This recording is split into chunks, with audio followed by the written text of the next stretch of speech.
এখানে চেয়ার 300 উপরে আছে। চেয়ারগুলোর অবস্থা, আমরা যারা 16 বছর এখানে, ম্যাক্সিমাম আর সহকর্মীরা পুলিশের দ্বারা নির্যাতিত, কারো কোমরে নাই, কারো হাতে ব্যথা, কারো পিঠে ব্যথা। এই চেয়ারগুলো বসা পিছনে গ্যাপ প্রায় 3 ইঞ্চি। যখন এখানে বসা হয় তখন এই গ্যাপটা পূরণের একটা ব্যবস্থা গ্রহণ করা দরকার, কারণ এখানে অনেক ইয়াং এমপি আছেন যারাও বুঝতে পারেন না এখানে। আর এই চেয়ারগুলোর ওজন দেখেন, এটা করা হয়েছিল আমি জানি, আমি যখন 1991 সালে প্রথম মাননীয় দেশ নেত্রী বেগম খালেদা জিয়ার শাসনামলে আপনার সাথে এমপি হয়েছিলাম, এই চেয়ারগুলোর সম্বন্ধে তখন প্রশ্ন করা হয়েছিল, রেকর্ড খুঁজলে আপনি পাবেন। তখন এই চেয়ারগুলো এত ওজন করা হয়েছে যেন তুলে নিক্ষেপ করা না হয়, সেই জন্য মনে হয় লোহার শিকড় দিয়ে ওইটা বাধা।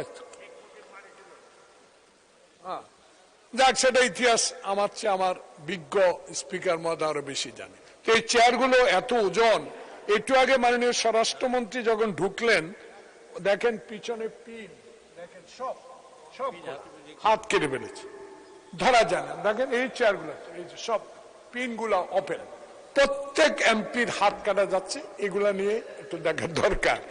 আর আরেকটা বিষয়, মাননীয় শিক্ষামন্ত্রী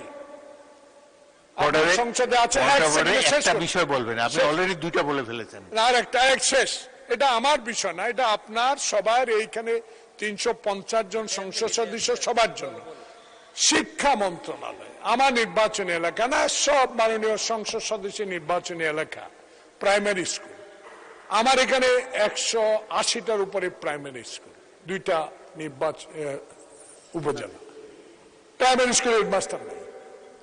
83,500 মামলা নাকি শিক্ষা মন্ত্রণালয়ের এই বিভিন্ন খাতে মামলা দিয়ে রেখেছেন, কোথাও কোনো শিক্ষক নাই, প্রধান শিক্ষক। ধন্যবাদ। দয়া করে আপনি তার থেকে এই বিষয় জেনে নেবেন।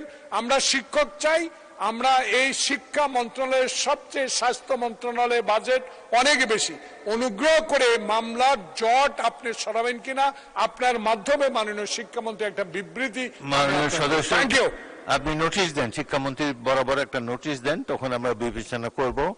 আর মাথা নোয়ানোর ব্যাপারে আমি পরবর্তীকালে জানাবো। বাকি পয়েন্ট অফ অর্ডারে সাধারণত একটা বিষয় হয়, এবং তাও বাজেট সেশনে পয়েন্ট অফ অর্ডার অ্যালাউ করা হয় না। যাই হোক, তবুও আপনাদের একটু বিরতি দেওয়ার জন্য, রিল্যাক্স করার জন্য আমি এটি অ্যালাউ করেছি। পরবর্তীকালে মাথা নোয়ানোর ব্যাপারে পরে জানাবো।